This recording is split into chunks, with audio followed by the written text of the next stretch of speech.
Ladies and gentlemen, welcome to another Monday episode of the No Contest Wrestling Podcast. I am the heel that you love to hate, O'Shea Jackson Jr., a.k.a. Petty Guerrero.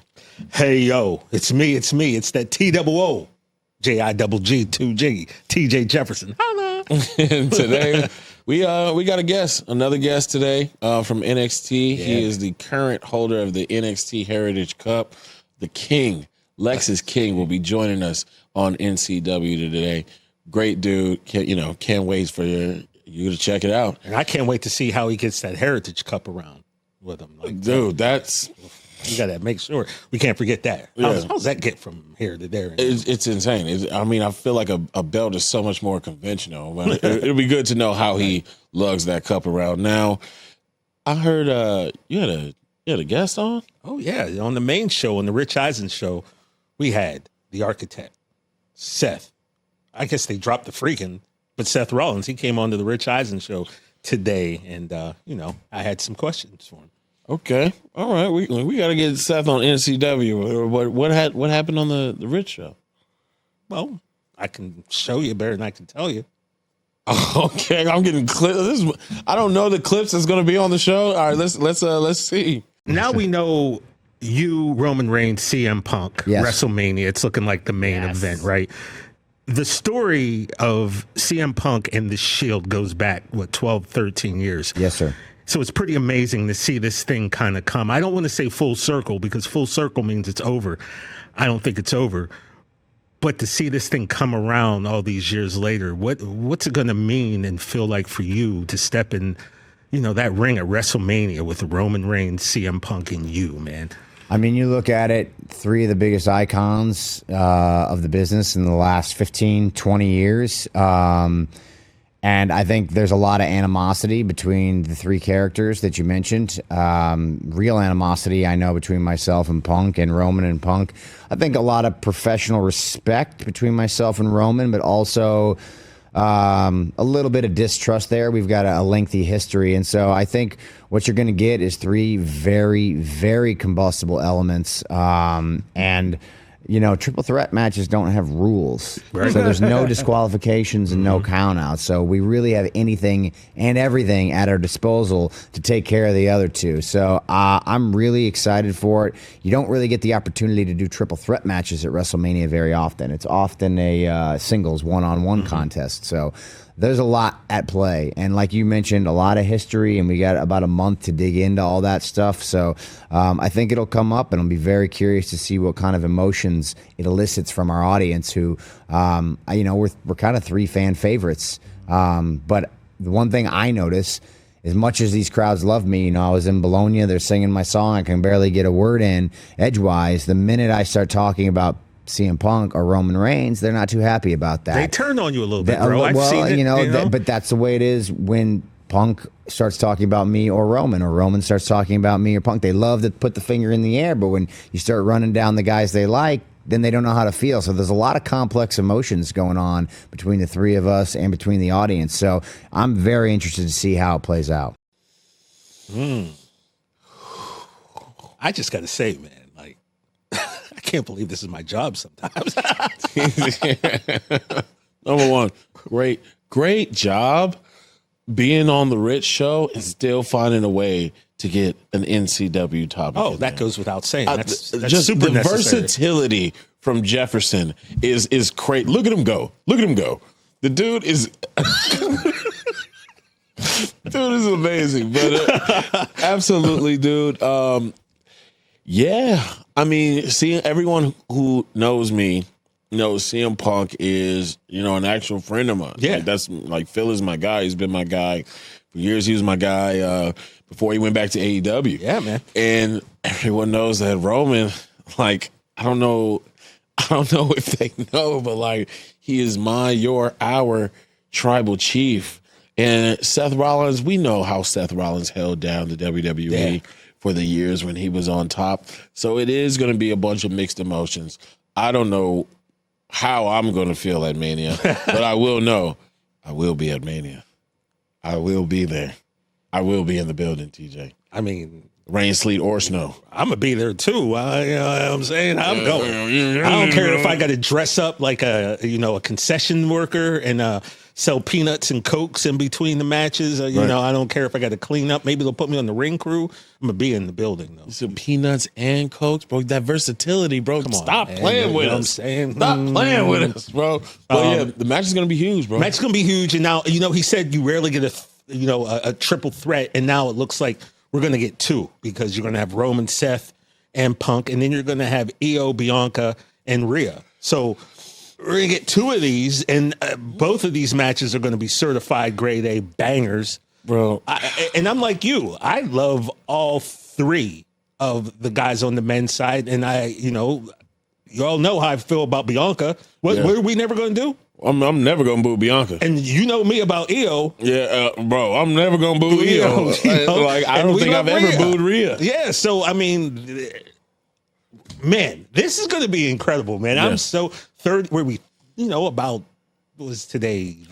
We're not in April yet. We're not in April yet. So we almost about 3 weeks away. Almost about just a little bit over. This WrestleMania now it's starting to take shape a little bit. Now you've got your Gunther and Jay match for the World Heavyweight title, and then you're going to have Tiffany and Charlotte. You're going to have the two triple threats, like we said. We're going to get KO, Randall K, and KO going at it. This is starting to come together, man, and the excitement is just, I'm starting to feel it. Yeah, and Don, I'm going off the rails.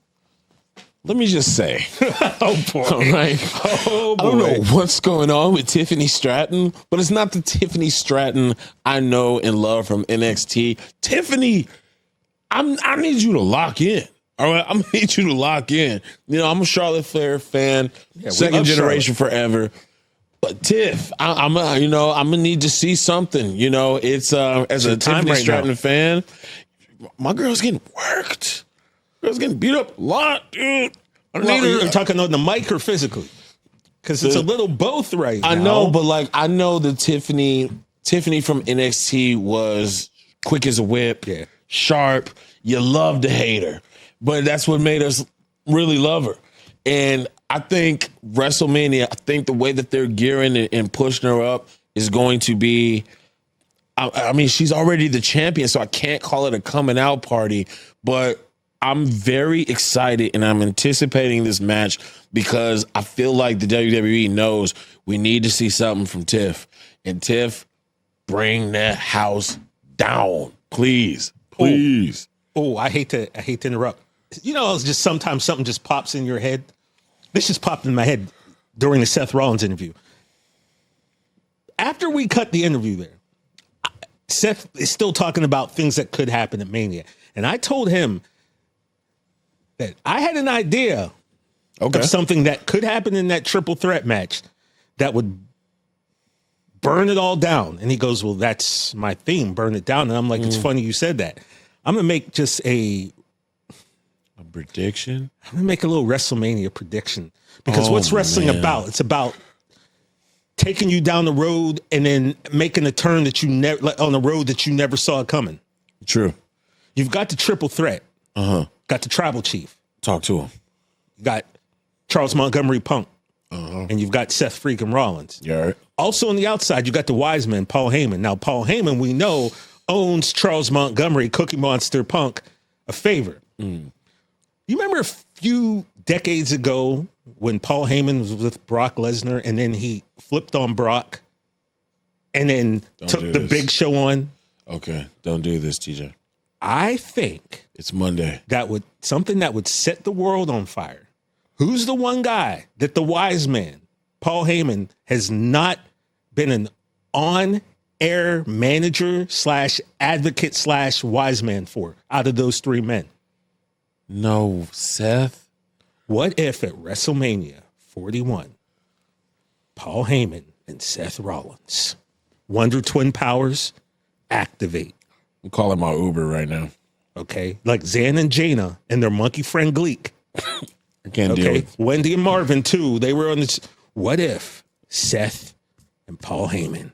Did you drop the monkey's name, too? No, just now I did. You are out of pocket, dude.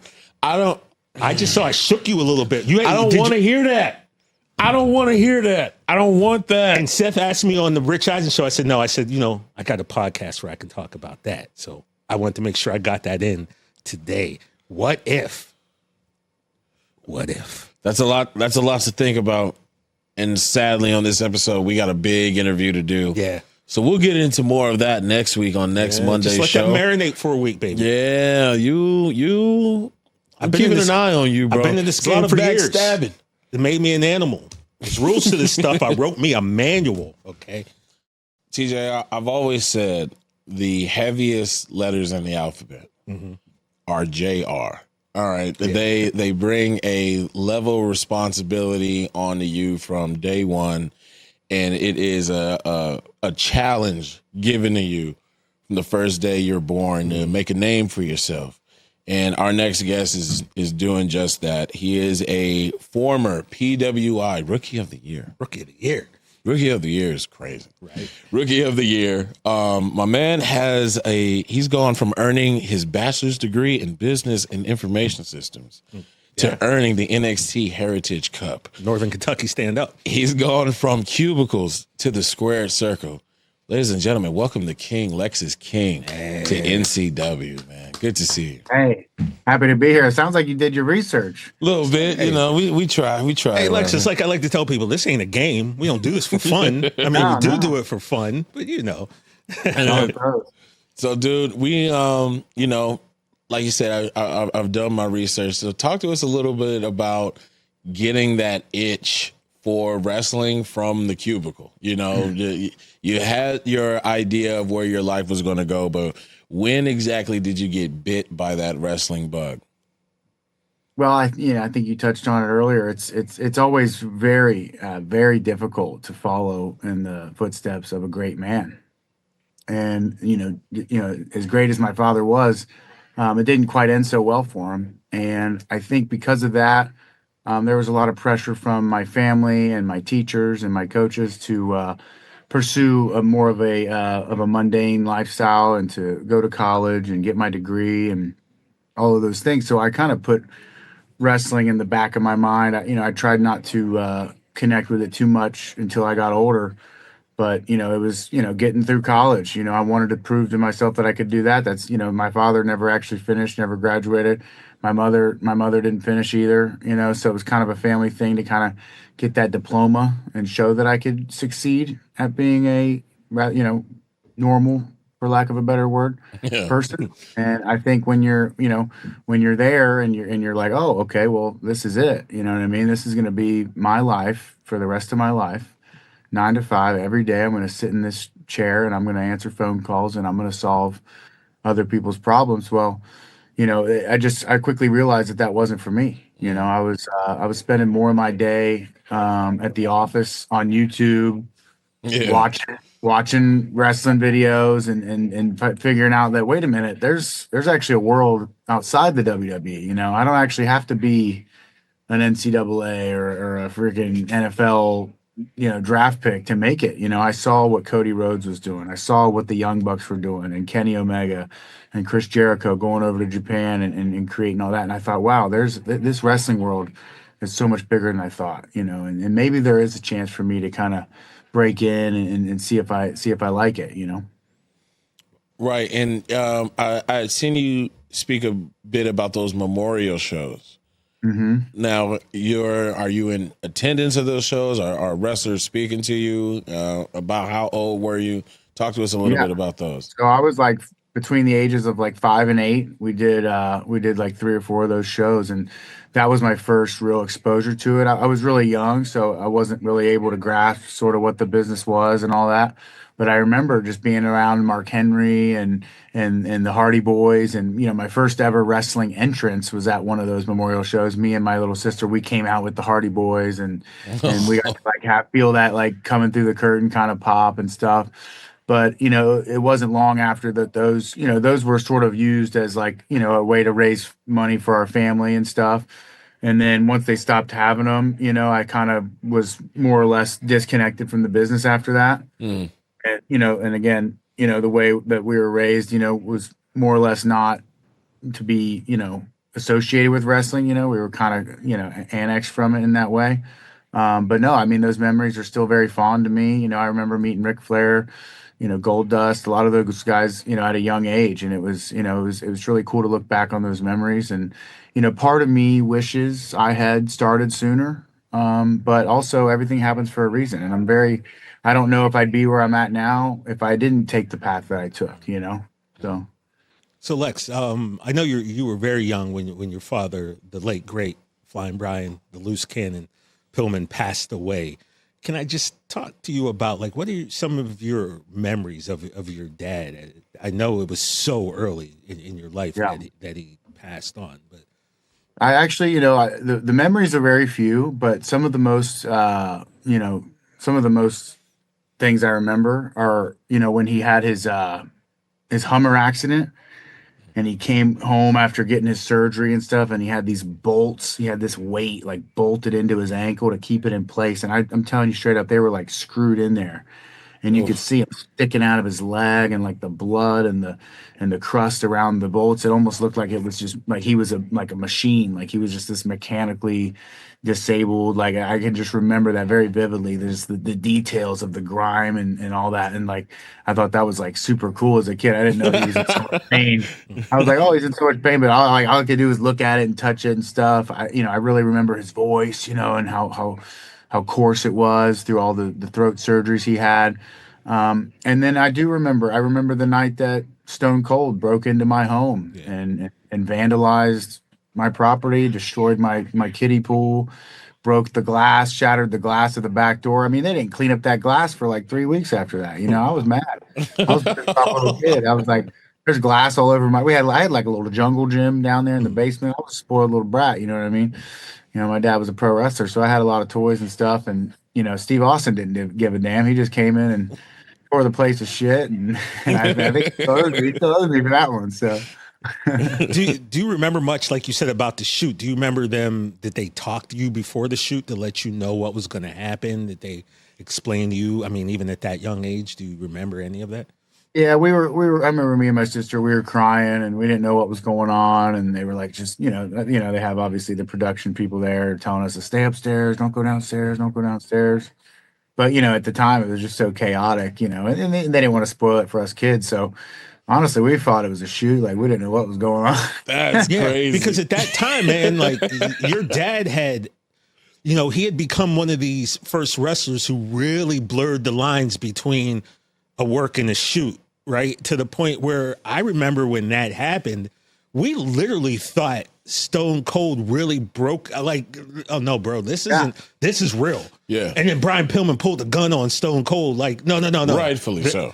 And so back in those days, man, it was just at that moment, that just seemed so real. And when you're wrestling fans, we always have to suspend disbelief a little bit. And so there's always times when something will happen, but no, that right there, that really, and that was one of those moments where you couldn't tell me lines are blurred. That was not a real event. I mean, to be fair, you're not the only ones. I mean, we got guys here that have been training here for years, and they'll bring it up to me man, when your dad pulled out that gun, that was the realest shit I'd ever seen. They were people were bought in on it. It was one of those angles where, maybe it did go a little too far. Maybe it was a little bit too edgy for the times, but that's what people remember and that's what people look back on.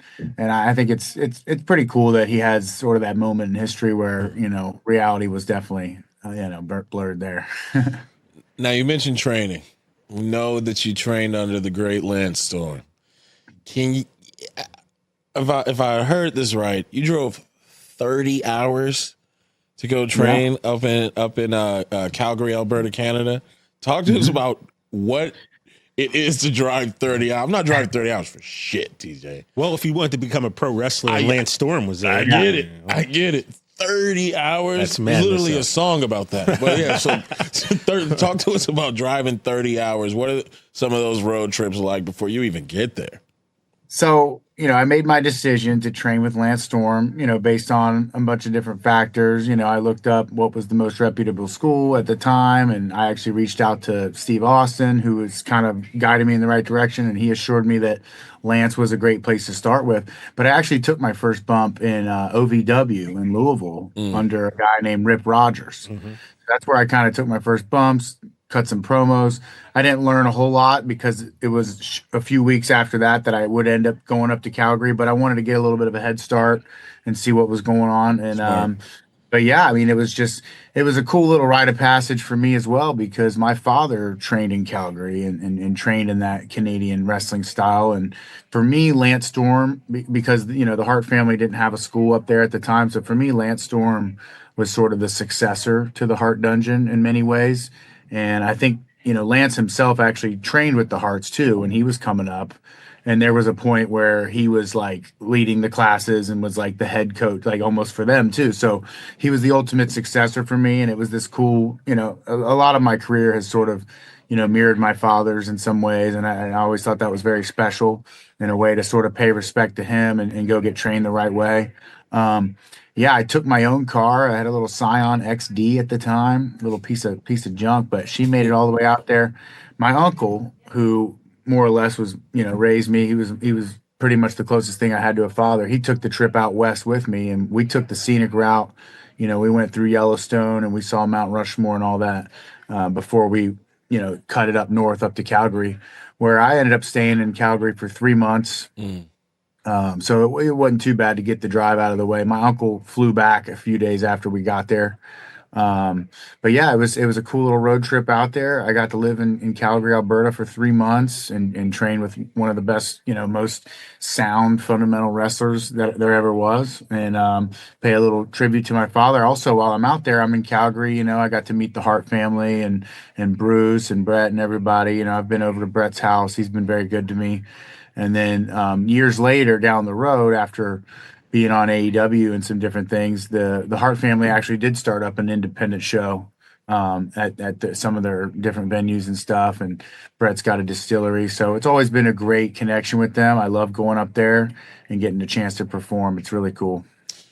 Talk to me a little bit about what it means to you to kind of earn the stripes. When I made the decision to go into the same career path as my father, I was going to an acting class 3 times a month for 2 years straight. Flew to New York to be with a coach. There's been a funny story. I did this film called Den of Thieves, and it's like my 3rd film ever at the time. And, I was having a hard time on set dealing with, just the hours and not being used. There's times where I'm on set for 12, 13 hours and they're like, oh, well, we'll try tomorrow. Well, maybe we'll get to you tomorrow. And I remember asking my dad, is this normal? Like, do I talk to the director? Do I talk to the AD? And his response was, just go home. I'm like, what do you mean? He was like, yeah, just tell them you're going home. Tell them you're getting, and if they don't use you, you go to LA and call them when you're ready. So that's a real Ice Cube thing to do. I can't really do that right now. Not on your first. I kind of like, not on my 3rd film ever. Yeah. And I had to like kind of go through the ringer a little bit to kind of get to where I felt that I had earned it. So talk about earning those stripes in wrestling and what that means to you. Yeah, it's a very interesting predicament and something that I've also struggled with, my entire career. If I've read a book, it's called The 48 Laws of Power by Robert Greene. And Law 41, which is, always be wary of following in a great man's shoes. It'll tell you that, as the successor of a great man, such as your father and mine, you almost have to do twice the work, just to receive the same amount of appreciation for your work. So it is an uphill battle. And the best strategy that you can do is to either work literally twice as hard just for people to appreciate what you're doing, or, go in a completely different direction. Obviously I chose to get into the pro wrestling world. So in order to, exemplify that hard work, I told myself, I said, I'm not going to go straight to the WWE. I'm not going to go straight to the Performance Center. I actually had a tour to, see this place. Regal brought me around and let me see what was going on here before I even decided to go to Lance's school. So the door was already open, and I thought what would be best for me and my growth is to go out there and do it the hard way. So I went out on the indies. I started asking for, just $100 to go and wrestle. I didn't want to go out there and and risk getting hurt for free. But Yeah. at the same time, I was like, hey, I've got a little name about, some guys go out there and they start off working for free and all this, but I was like, you know what, I'll show up, I'll help with the ring, but it's like I need a little something, Yeah. to justify that I'm doing this and to make a little money to pay the bills. And having a little bit of that name value, most promoters were very open to that, and they were happy to have me on their shows. But it was a lot of failure. It was a lot of failure very quickly, very early on. I was in a lot of positions that I truly didn't think I deserved to be in at the time, but I was in them positions based on who I was. And it sucked. It really sucked to go out there and to know that, you're in a spot just because of, what your last name is. And then to also not deliver right away always felt really bad. But eventually, time and time again, I mean, shit, I had 400 matches before I came to the WWE. You know what I mean? So. Yeah. I failed more than any of them. I failed on the grandest stage in front of 20,000 people. I failed. So no one can say that I didn't go out there and bust my ass and get hurt and fall down and fail and get back up and keep going. And the same thing happened when I got here. They didn't take it easy on me. And there's a little bit of that here at the WWE. We as a second generation wrestler, you do have some advantages. But they're going to make you work for them, and they're going to make you pay, and you're going to have to pay, like we said, almost twice the amount of dues, working twice as hard, and I talked to Cody about that. I got to sit down, actually, when I was in Calgary, training with Lance. We weren't allowed to wrestle on the shows, but there were some indie shows going on, and Lance wanted us all as his students to go and help set up the ring. And one of those shows was Cody Rhodes was booked on it. It was Prairie Wrestling Alliance, PWA. He was doing his big indie world tour before Ring of Honor and the freaking AEW, everything got started. He was just like, dude, I'm doing it. I'm betting on myself. And that's when he sat down on the floor with me and he said, it's going to be hard. It's going to be harder for you because of who you are. Everybody thinks it's easier, but in so many ways it's harder, Lexis, you mentioned Stone Cold Steve Austin earlier, and just for those who don't know, your dad, Flying Brian Pillman, and Stunning Steve Austin, part of a great tag team in WCW called the Hollywood Blondes. I want to give a little, Hollywood Blondes shout out, right there. And, and I think that was part of the reason it hurt me so bad that they started to feud in WWF, because I was a Hollywood Blondes fan, and now I see Stone Cold Steve Austin and the Loose Cannon together. I'm like, oh, we're bringing it back. And then, of course, they started to feud. So, that's just a little history lesson there. But the question being, you mentioned Steve. Are there any other wrestlers, maybe friends of your pops, that you kind of do look at it as mentors and that you can still call, when you have questions? I mean, there's such a long list. I mean, I've been so blessed with so many of the guys that my father, whether he worked with them directly or indirectly, or even they just looked up to his work. I've been very blessed. Matt Hardy has always been there for me. Chris Jericho, a lot of these guys that even if they weren't like directly right there with him, they respected what he did. I mean, even Shawn Michaels understands the decisions that my father had to face, whether to go down the road he went down or to go down another one.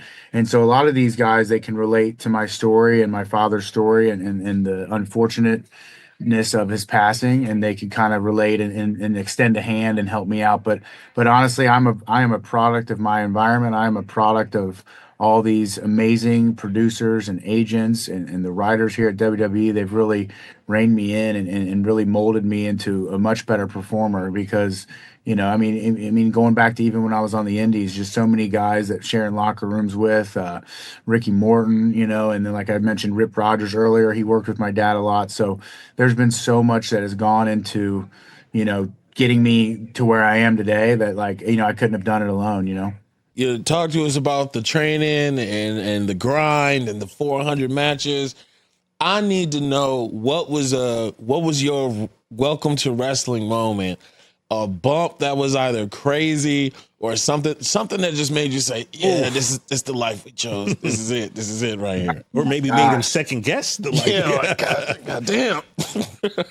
There's been a lot of times where I've doubted myself and a lot of times where I was like, is it for me or am I just chasing something that's not for me, But as far as your question is concerned, as far as just thinking like, holy shit. So I was wrestling this was very early on in my career. I was wrestling in a Raleigh, North Carolina, I believe, some town of that nature.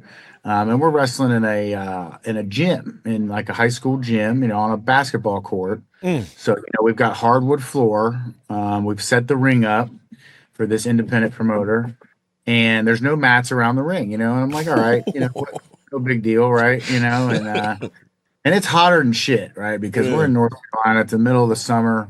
I'm excited to wrestle. I'm very lucky in that I get to work in a more experienced guy. His name is John Schuyler.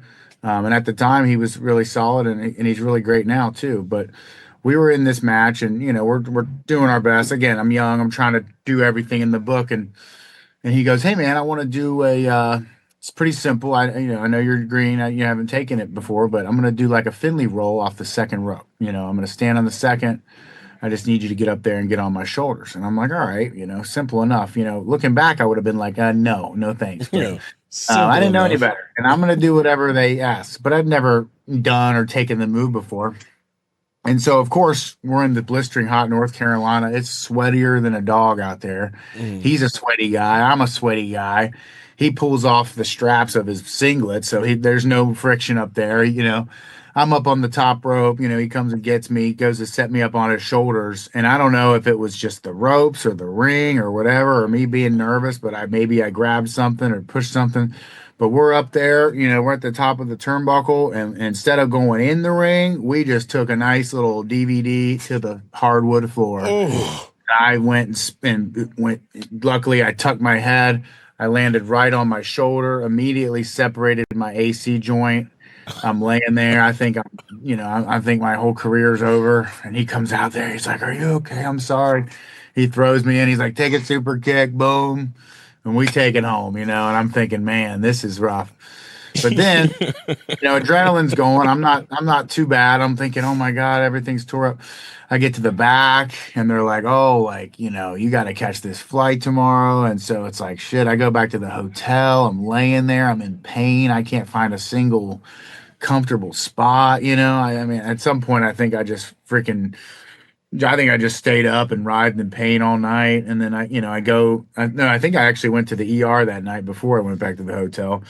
Of course, they tell me it's separated, it's a grade 3, but good thing about it was very painful. It made me realize how hard this job is. It made me realize how much that I have to look forward to these struggles. And it tested me, and it really put me in a position where I was like, man, this is the life I'm signing up for. This could happen on any night. And I get it. The more experience you get, the less likely that's going to happen. But it happens every day. It happens to some of the most talented people I see here that, you wouldn't even believe. It's the stupidest little misstep, or somebody lands wrong and then their knee's gone. And I just remember being in that hotel room, like, man, I'm going to have to toughen up because this is the job. This is what it is.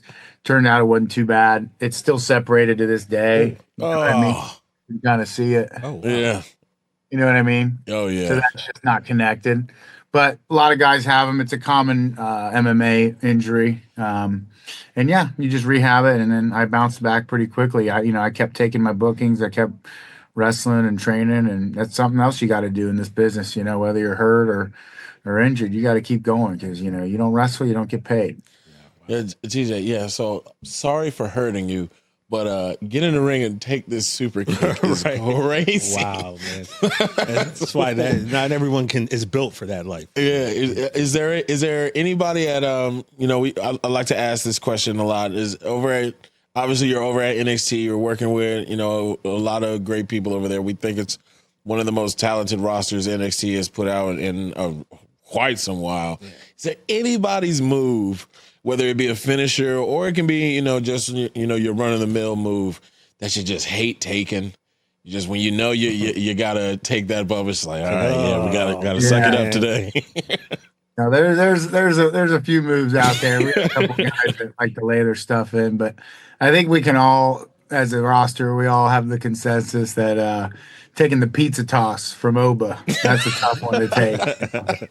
He's just so strong. I mean, he's the strongest human I've ever met. He's such an impressive person. He's taken so well to this business so very quickly, as far as the psychology and what it is we do. It's not so common for the athletes to pick it up so well. But Oba's a natural, and he does everything to his best ability. But it's one of those bumps where you're not going up and down or straight, like you're going sideways and you're coming down, and it's just like there's no way to land on it without feeling like the wind gets knocked out of you. So I always try to, prepare for the pizza toss. So Lex, you spent some time in GZW, and then you moved over to AEW. Talk to me about the Varsity Blondes, man. What did you learn wrestling in that tag team? Anything you picked up in your time there? The one of the greatest things, maybe one of the worst things as well about AEW was just the utter amount of creative freedom that we had. I mean, we had so much that, of course, as wrestlers, we think our ideas are so great, and then this is what we're gonna do. And I remember Tony, coming up to me like, "Hey, like, I'm putting you and Griff together." I look at Griff, and we actually were on the same flight to work that day. And I looked at him and I thought, you know what? I could see us tagging. And lo and behold, we get to the building that day. Tony says, "Hey, I want to put you guys together. We'll just call you the Blondes for now." And I thought, the Blondes? Well, that has a nice thing to it. But I was like, we need a little something extra. We need put a little something into it. And then, I took in, I think Griff was doing some sort of like, collegiate Ivy League athlete gimmick at the time. And I had very fond memories of playing high school football growing up. As one of the greatest times of my life. And I knew Griff was an athlete as well. And I thought, well, there's a movie called The Varsity Blues, and we're the Blondes. Why don't we do the Varsity Blondes? And I thought that's an easy gimmick to relate to. Everybody played, everybody went to school. They either played sports or they knew the asshole jocks that played sports. And I thought we can go either way with this. We can be heels that jump you and take your lunch money, or we can be the hometown team and we can, rally to victory. And I thought it had some legs on it. Again, a little bit of a generic idea, but I wasn't trying to, overcomplicate things for my first pitch and my first, gimmick there. And another hats off to Cody. Cody's always been sort of a guide in my career that I've kind of, looked to for leadership and guidance. And I asked him, I said, "Hey, me and Griff, we got this thing going on. We're doing the Varsity Blondes. We got the Letterman jackets." And then I was like, "But look, there's this girl here. She's already in blue gear." I'm like, "Can we?" And she's like a national champion cheerleader. Yeah. Can we please just like have her come out and do a couple round offs in our entrance, and then like, if she fits, we'll just put her in the group. And then, of course, Tony didn't like it at first. And then like Cody was like, no, this is great. And then it was actually QT Marshall that really like choreographed it and made it look real good for us and really got the okay for us. So a lot of help from him too. When I was over there, he's an excellent human being. So it all came together, and that was like my first pitch. And to like get your first pitch, like to be approved, it's always a good feeling to be like, oh, okay, maybe my ideas aren't too bad after all, And the girl, of course, being Julia Hart, who she joined you guys.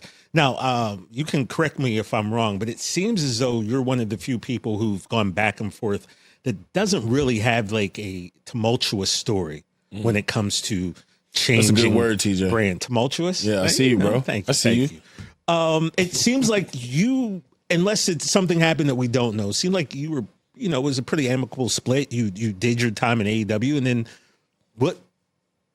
I guess I'm going to say, like, what was the time, or when did you realize that, like, okay, I've done this here, but I think I want to move on and like take my career to another level and see what's over on the other side?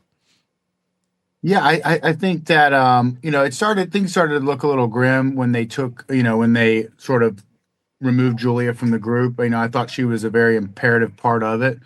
But at the same time, I was confident in mine and Griff's abilities. So I thought, why don't we change course a little bit and get away from the generic babyface and transition into a little bit more of like a rock and roll sort of fuckboy, kind of group, where we're just like sexy guys. So then we were going to do like the Blondes or whatever, and then there was a tag team that we wrestled, and they came and like trademarked the name Varsity and stole it from us. So then we were no longer the Varsity Blondes, we were just the Blondes. And then it just kind of seemed like they were running out of ideas for us, and then it just it started to the writing was on the wall. I think also Griff got hurt at that time. And so I was doing a lot more singles on Dark and sort of starting to find myself again.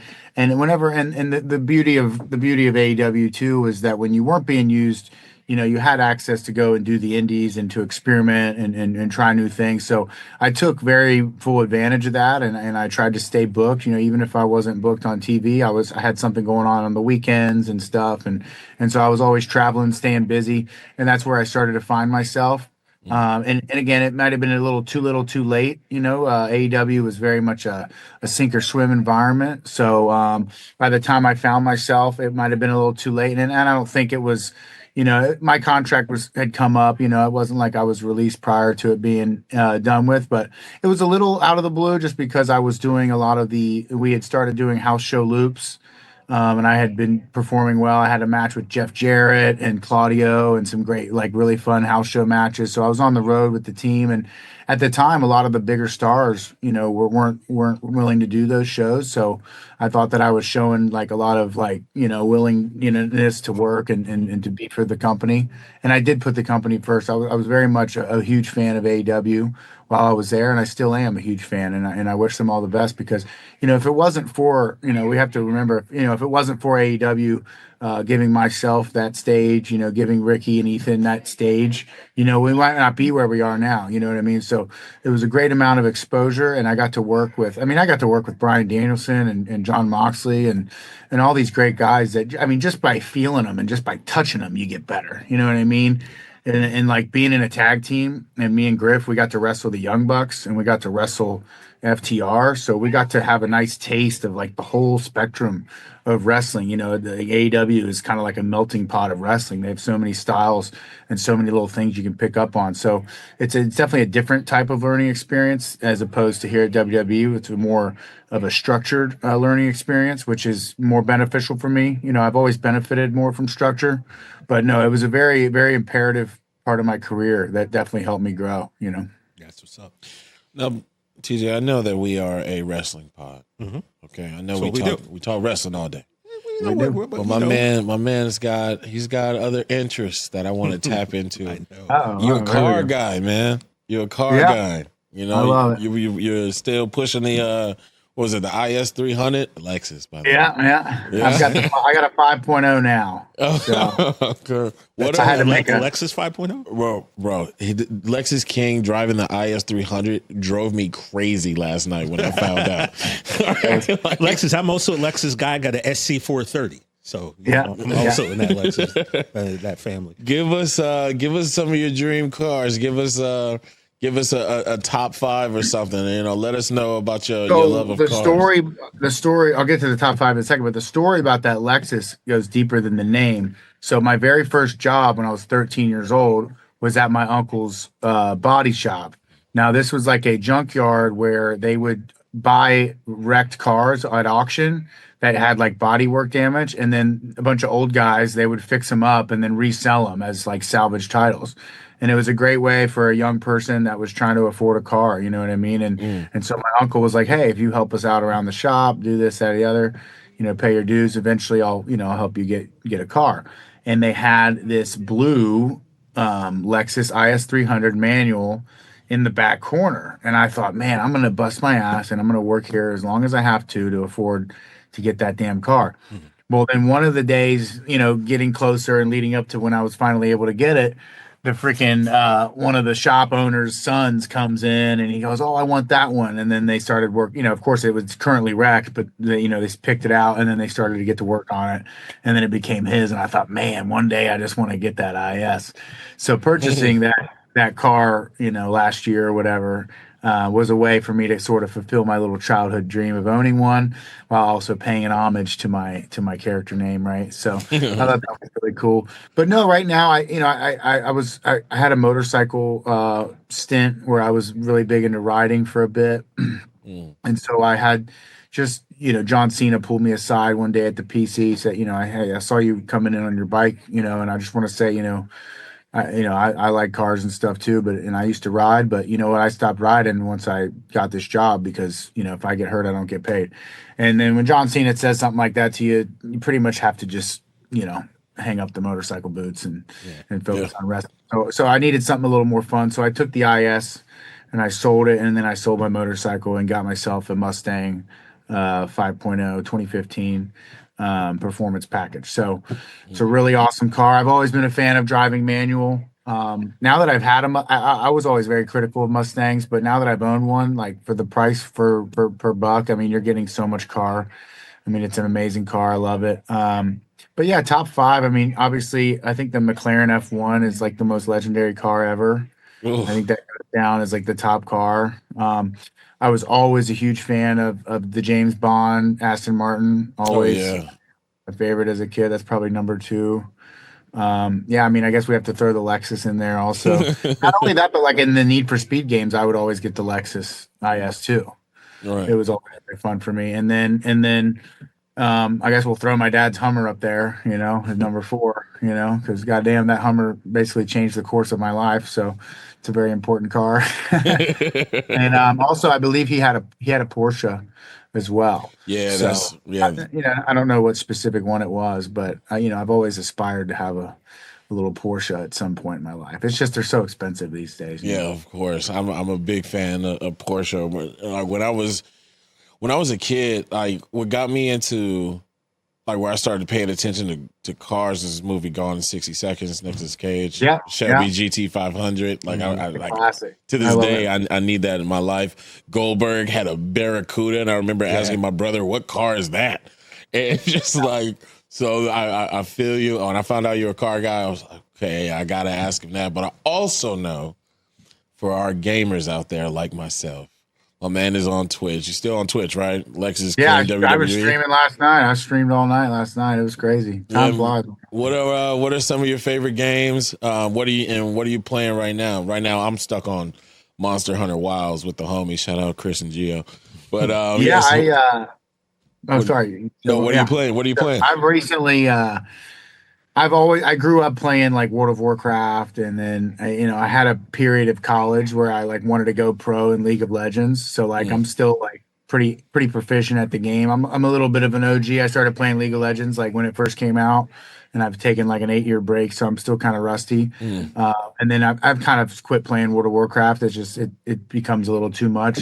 But no, I've through the locker room and through meeting a lot of the guys here, I've developed a friendship with Axiom, and he has gotten me into the Magic the Gathering, which is just like a whole nother, like it's like, and we're playing with the real cards, and we're showing up to the tournaments, and we're like, you know what I mean? Like we're super competitive about it. It's super That's fun. sick.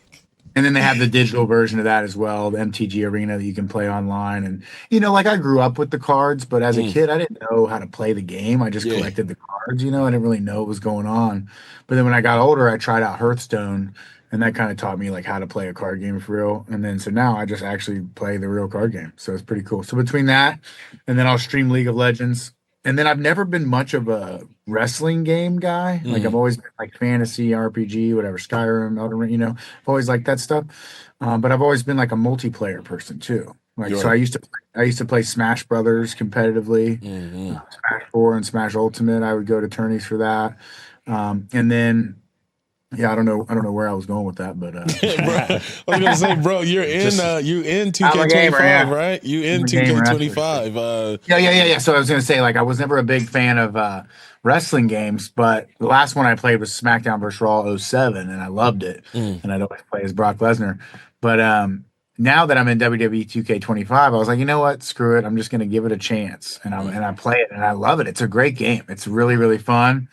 I created my own character, which isn't myself, but of course, in like the first in the first like story mode, like quests, you like go up against me in this group. Like I'm like a bad guy in the game, which is pretty cool because like as a gamer myself, I've always thought like how cool it would be to be in a video game, and now like even though it's WWE, but like it's still a video game, and I'm one of the villains in the game. Yeah. So our group is called Mutiny, and we have like this faction called Mutiny, and it's like the first bosses you face, and it's like me and KO and Bailey and Trick and EO, and then me and JC Jane are the intergender tag champs. Like it's just so funny, like how like It's a these stacked game group. developers, these game developers, like they probably don't know too much of what goes on with the booking and everything behind the scenes here. So they're just taking the characters that they like, I would assume, and like putting them together. I'd assume Triple H isn't like telling the developers like how to book the damn, story mode. You know what I I'm mean? sure he's got more game devs are just- busier things to do. Yeah, he's a little busy. Yeah.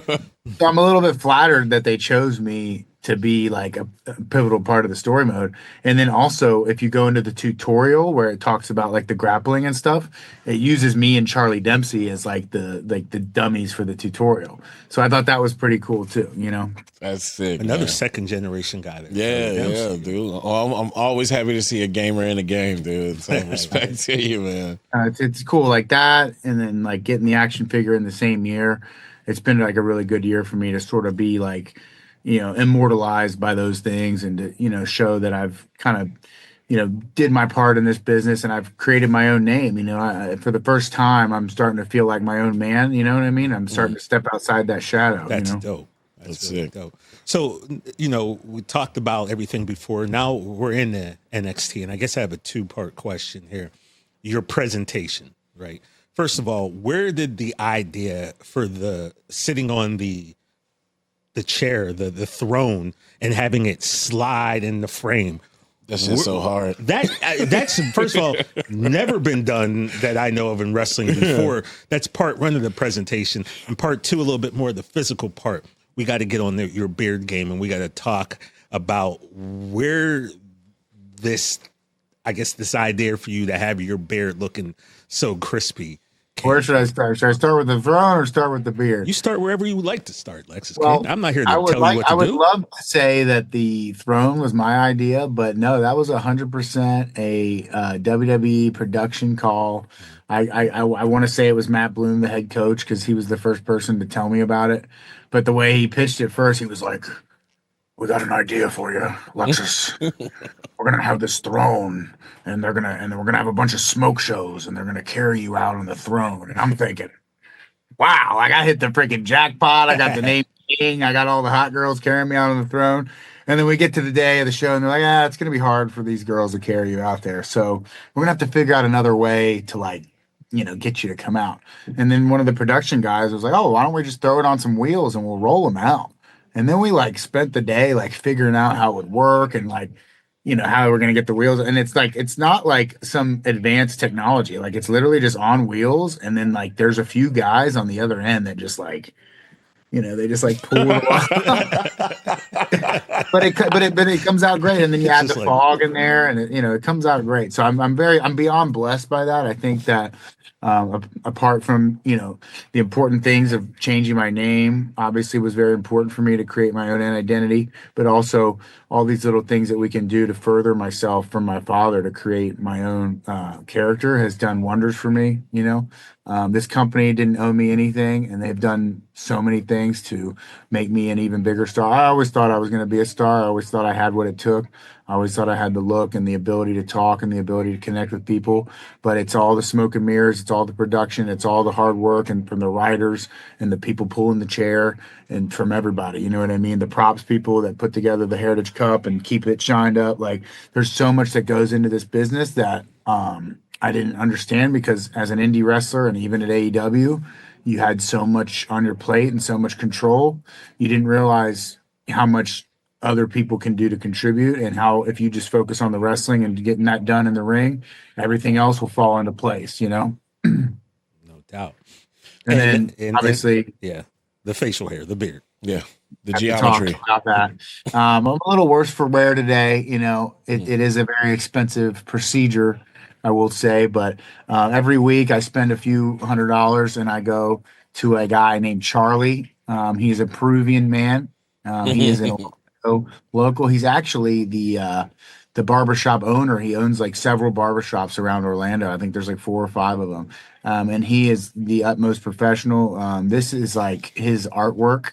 You know what I mean? So he spends, it takes me 2 hours to get my beard done. And again, he's not cutting my hair. He's trimming up the sides and he's doing the beard. Like he's not touching any of this. You know what I mean? So all this, I mean, he spends 2 hours with a razor and then the paintbrush and then all the enhancements, and every little detail is done to a certain T to be his artwork, his unique design. And we finally landed on, we did a few different iterations of it, but we finally landed on a design that we're going to make my iconic look. And it all started when I moved here. I needed to, find a barber, and I don't know why. I just decided to go through my contacts. Carmelo Hayes was somebody that I was cool with because, we had ran into each other on the indies a few times, and I didn't know a lot of the guys here. And I said, hey, man, like, I got this TV thing Tuesday. I need to get a haircut. Like, do you know where I can go? And he sent me to the right place because it had completely, I just showed up with it one day with a spray tan and the beard all lined up, and people were like, that's it. Keep doing it. And then it just got more,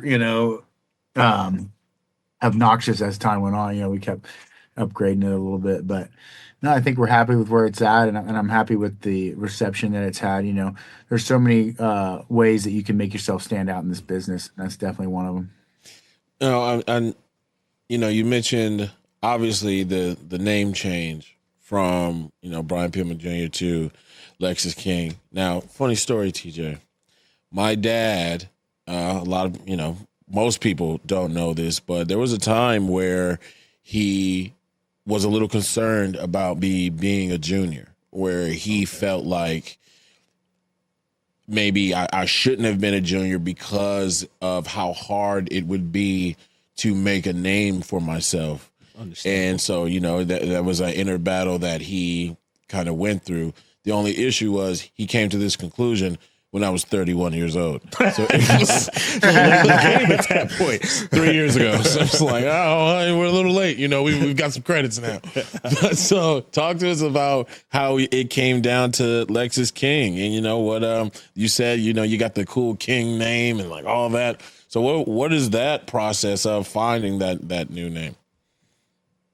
Yeah, so I just kind of going back to what you're saying about your dad or whatever. My father did name me Brian, but his middle name is William. So that saves you. Okay. My middle name is Zachary, so I don't legally have the surname Junior. Like I don't have, but I am Brian Pillman. So again, it can be kind of confusing. And when I remember as a kid, I didn't like the name Brian, and I was like, just call me B-Zach, So even as a kid, I was trying to do my own thing and separate myself. But no, it was definitely a blessing in disguise because, coming in here, I'm thinking about that. I'm thinking about, the equity that holds and the amount of, and the way the fans connect with that and how that's sort of carried me through my indie and into my AEW career. So I was very nervous about foregoing that. And I didn't know if that's what my father would have wanted either. I thought about that. I was like, would he want me to change my name? And the more I thought about it, and the more I realized, and I'm like, man, this is something I've always needed. This is something I've always wanted, is to, to finally, everybody else has their cool like wrestling name. Like, why don't I have mine? You know what I mean? Like, I was really excited. And believe it or not, my very first indie wrestling match was against Cody Hawk, the guy who trained Dean Ambrose, later became or John Moxley. So his name was Cody Hawk, and I actually wrestled because Lance had warned me about the whole second generation comparison things. He was like, "Oh, maybe you should wrestle in a mask for 2 years," and I was like, "All right, we're not doing all that, but like I'll go work a small indie show." And I was like, let me just have a fake name and then just get it out of my system. And then if I decide to be Brian Pillman Jr., I will. But my very first indie name was Alex King. Oh, okay. I was Alex King because my little sister's name is Skylar King. That was my stepdad's daughter, same mom. And then my mom's daughter, different dad, her name was Alexis Reed. And she passed away when she was like 28. And I want to say I was like 15. And she was actually pursuing an indie wrestling career at the time she passed too. So it was a little bit of a tribute to her and my little sister Skylar from all the, troubles that she went through in her childhood too. So it was my way to give a little tribute to my sisters. I've got 4 sisters and 1 brother.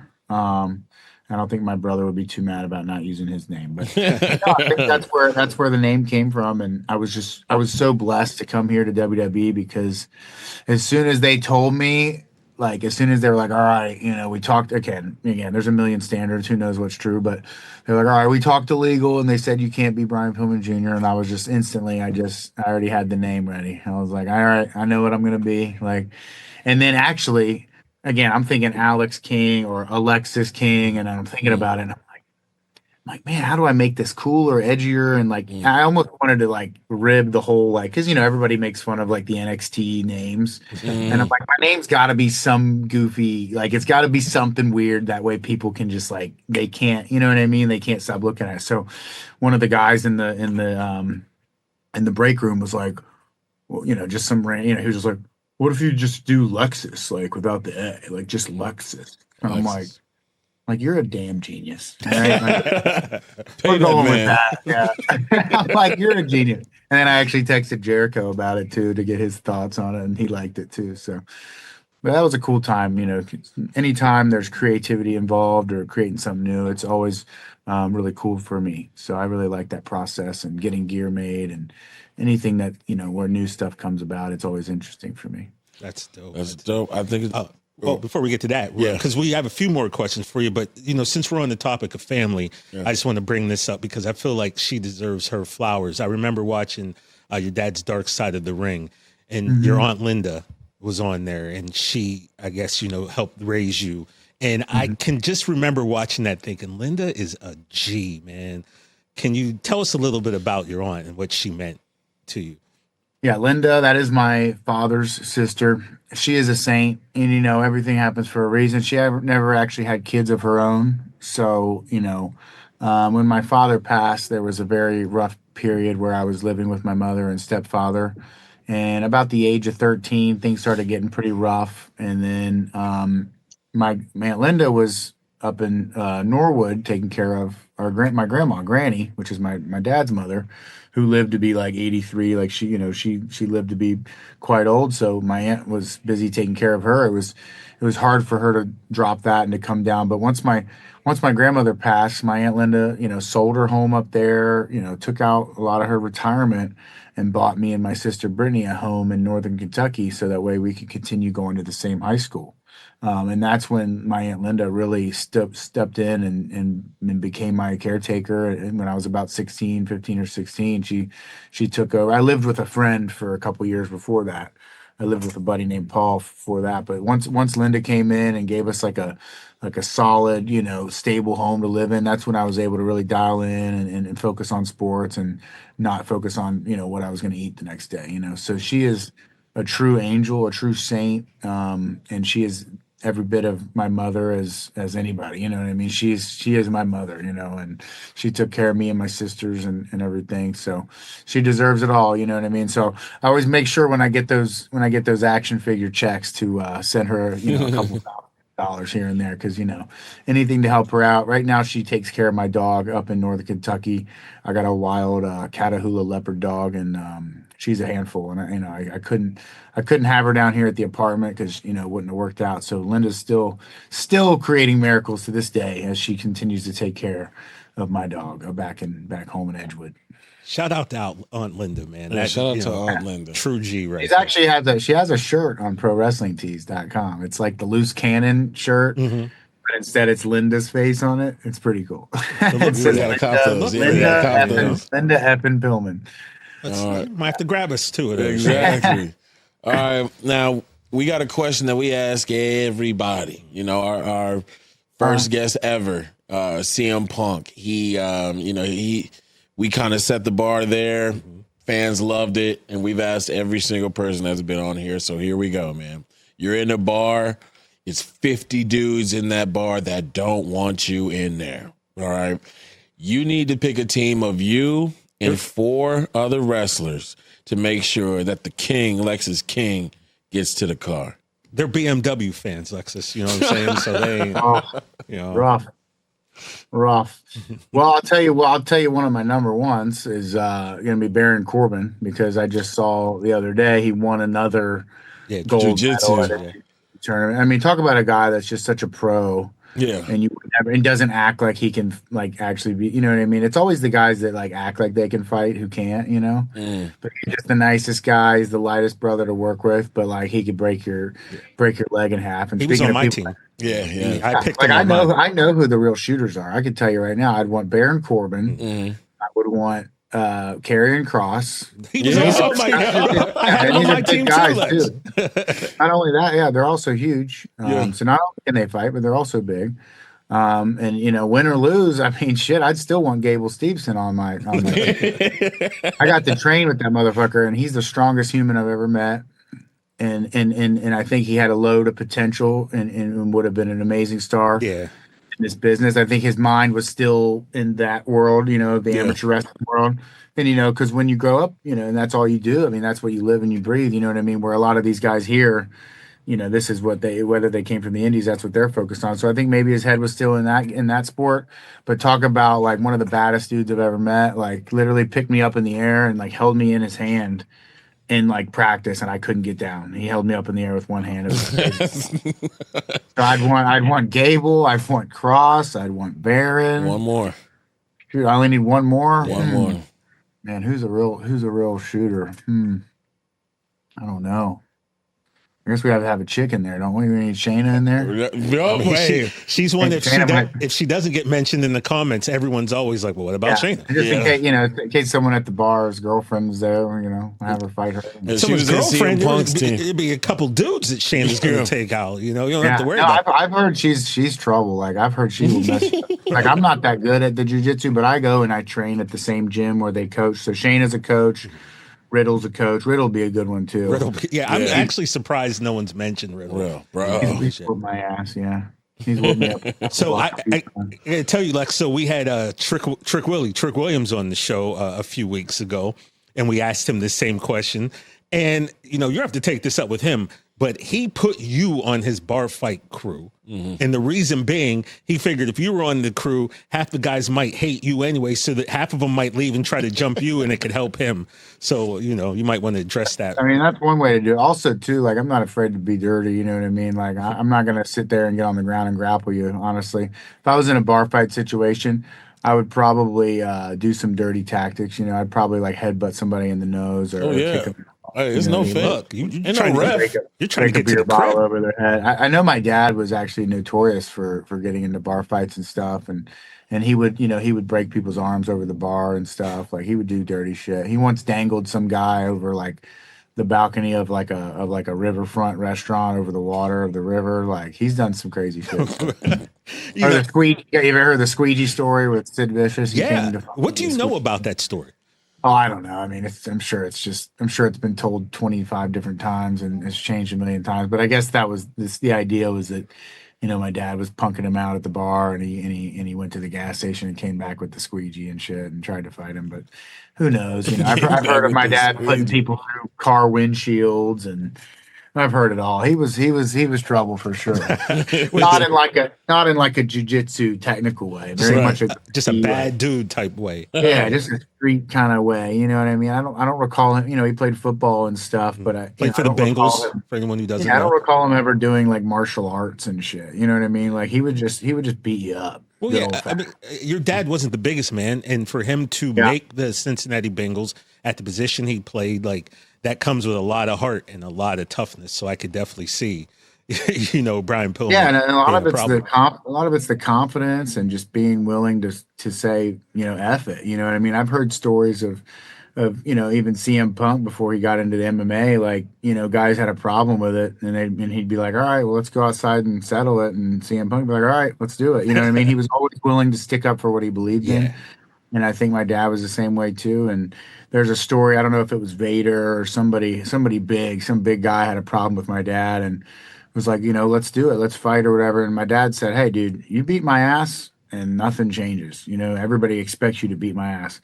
But if I get lucky and if I fucking knock you out, dude, you're going to be embarrassed for the rest of your life. Yeah. You just, somebody, you know what I mean? So, and part of it's just that verbal judo of just like, knowing that, you're fucking meaner and nastier and that, if it does go your way, then the other guy looks like shit, Since we're talking Brian Pillman, and I love talking old school wrestling matches real quick. 1989, Halloween Havoc. I had that on VHS tape. Your dad against Lex Luger for the United States Championship. I can't tell you the amount of times in my life since 89 that I've watch that match. Your dad came to the ring bumping Def Leppard with, I think, some cheerleaders walking him to the ring. And then he and Lex put on like a 16, 17-minute match that I don't know. I love, and I watch that on YouTube every now and then, just out of the blue. So, not for nothing, but that, some of my Brian Pillman memory right there. No, they play that. It's kind of cool working here. They always have matches playing on the monitors, and every now and then I'll look up and I'll see some Brian Pillman on there, and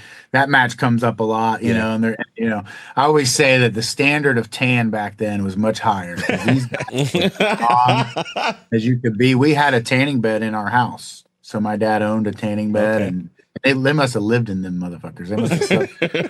They were all tan and shit. Just a couple of bronze gods out there, and a lot of people criticize Lex's work, but I thought my dad got a hell of a match out of him that night, and they had a lot of great chemistry.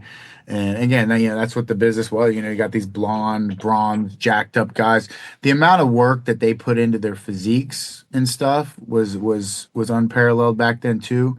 Obviously there was a lot less control on wellness policy and stuff, but at the same time, I still feel like back then, they put a lot of work into their physiques. Like they all looked really good, and that's something that we could all work on today too, to kind of bring back some of that, some of that pure freaking muscle of the old 80s and 90s.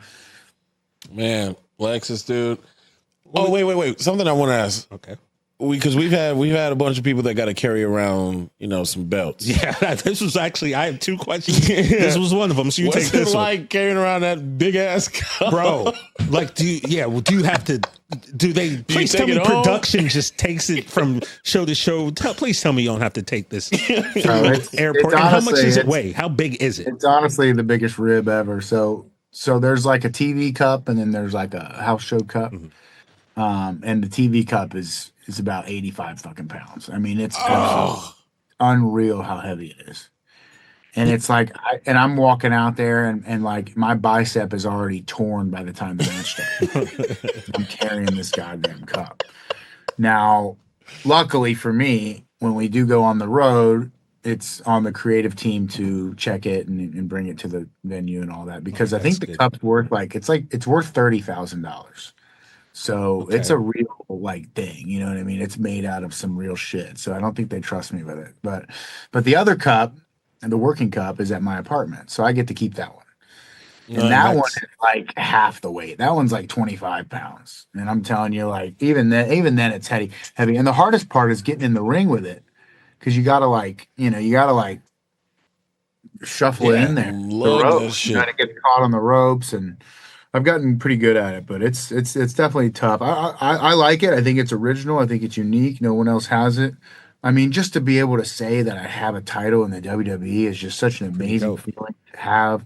No one will ever be able to take that away from me. Obviously, it's one of the, it's a little bit lower on the totem pole than most of the titles, but you know what? It's also different. It's also original. How many belts we're gonna have? There's so many belts. You know what I mean? It's really cool to have something that's different. And I always liked the presentation of it. I liked it when Tony D had it. I liked it when Charlie had it. Dar brought it over, correct? Yeah, and as far as the rules changing and stuff, I think that's just sort of evolving with the new, the TV deals we have, and having a little less time on the show, and just trying to keep things tighter and more concise. You know what I mean? But also too, I was getting blown up in those matches, man. It was kind of my call. I was like, can we do away with the rounds? It's tiring when you stop and start. You know what I mean? Like it's easier to just like feel the emotion and ride through a match, but when you stop in between rounds and you're like, wait a minute, I'm fucking tired. Yeah. When you gotta start over again, it's like, oh no, we gotta do another match, basically. Right, basically. It's funny you said about a rib, because I remember years ago, Chris Jericho told me here on the Rich Eisen show, he was like, he thought it was a rib that he had to carry around the WWF and the WCW belts with him everywhere. Like he was tired of lugging around these two belts everywhere, and then he was like, I could never get through the airport because they're always pulling him out and taking pictures with him. So I guess I could see how you might feel that's a rib. But speaking of cars, I'll leave you with this one, since you're a car guy. You remember Back to the Future? I do. All right. So what a setup, TJ. So, Doc Brown, he had a DeLorean that was a time machine. And I don't know if you know, but we got that thing working here at No Contest Wrestling. Mm-hmm. So Lexis King, I want to put you in the time machine, bro, right? And I'm going to allow you to go to any point in time, and pick 5 different wrestlers that you could that you would want to main event WrestleMania with, which 5 wrestlers would you pick up, and not even pick up, that you'd go back in time to face during their era? Okay. Well, I guess we'd have to say my father for sure. That Of would course. Now, father- are you wrestling flying Brian Pillman, or are you wrestling the loose cannon Brian Pillman? I think that I'm heel and he's flying Brian Pillman. Ooh. Nice, flying Brian. Right. He's rocking the Bengals trunks. I'm the bad guy. I'm doing the fucking whatever, the black tights, whatever. I'm the bad guy. I like that. He's the OG flying Brian. Because that was the peak of his career, right? You know what I mean? Like Loose Cannon was the peak of his character work. But when we look back at his ability in the ring and stuff, like that's when it started to decline due to his injuries and the Hummer accident and stuff. So it'd be cool to wrestle my father at like Liger Prime, you know? I was just about to say, for anyone who doesn't know, Like just take Jushin out of the match and put me in the match. You know? I'll wear the mask and everything. I'll just be Jushin, you know? if you've never seen Brian Pillman against Jushin Thunder Liger, after this is over, go on YouTube, do yourself a favor, watch that. I thought about doing something like that, like having like a gear set like him with the mask and everything. Maybe one day. But no, also I've always been a huge fan of Eddie Guerrero. I would have loved to wrestle with him, you know, talk about another guy that was gone too soon, you know. He would have been super cool, you know. And then I mean, shit, I didn't expect. It's funny because like a lot of the older wrestlers are just like they just keep wrestling, you know what I mean? Like the stem cells and like everything. Like I'm like Rey Mysterio still wrestles. Dude.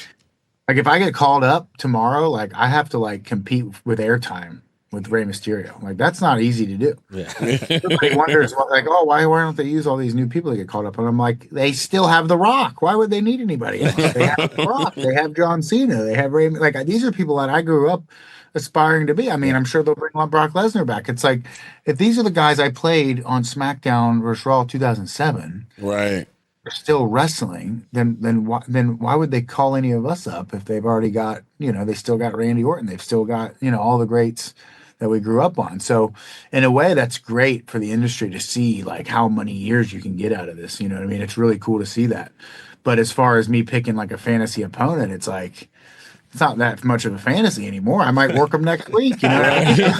True. And you got Logan Paul's wrestling Rey Mysterio. I'm like, damn, all right. Like, we don't need a time machine. Like, we'll just go down the street and work out. But no, that'd be cool. You know, my first match ever was actually against Rey Mysterio at the memorial shows. You know, we got in the ring before the show. I was like 5 or 6. You know, he called me. You know, he wrestled a little match with me.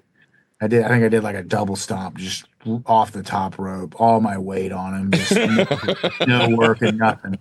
Of course, I'm 6 years old, so I didn't hurt him. But I tried to kill that man. I jumped, and it's funny because he wasn't wearing his mask at the time. Oh, okay. So, like, there's a lot of pictures of me and him and Conan, and like Ray's not wearing his mask and shit, you know, because that's where I met Conan at that show too, and.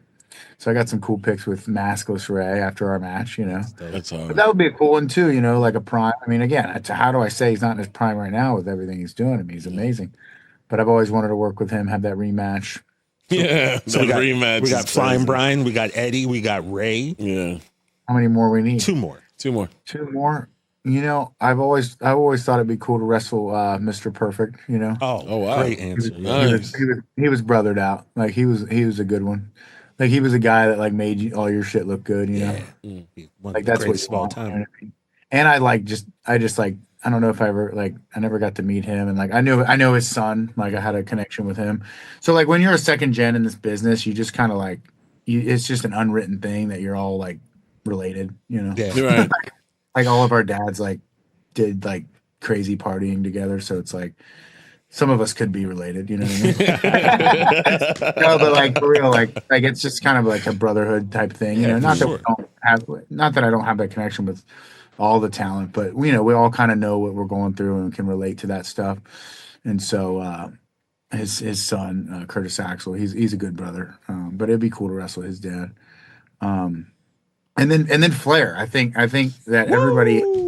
My trainer, especially Lance Storm, he used to tell us about how he dreamed of wrestling Flair and all this stuff, and it is a cool thing to think about going like I'm gonna go an hour with Flair with the fucking Yeah, go an hour 60 with minutes with the greatest of all time, you know. And it was kind of cool for me because I was on his last match card. Okay. So Nice. Flair had his last match.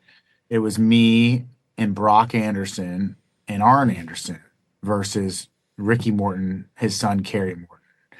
So in a tag match. Right. So it was cool to be on that card, and I could be like, "Oh, I wrestled on Ric Flair's last match card." That's awesome. Now, getting that match with Flair probably won't happen. Who knows? The way things are going. Right. Well, with the time machine, we can make anything happen. Yeah. All right. We got the time machine. So yeah, bring me back to prime Flair. Just take out Steamboat. Put me in there. Again, in this situation, I want to be the babyface. In this situation, I want to be led through a crazy match with Ric Flair. That's an hour long. That would be cool. That's awesome. Man, dude, I mean, I've had a great time. We hope, you enjoyed the interview. How do we do, bro? How do we do?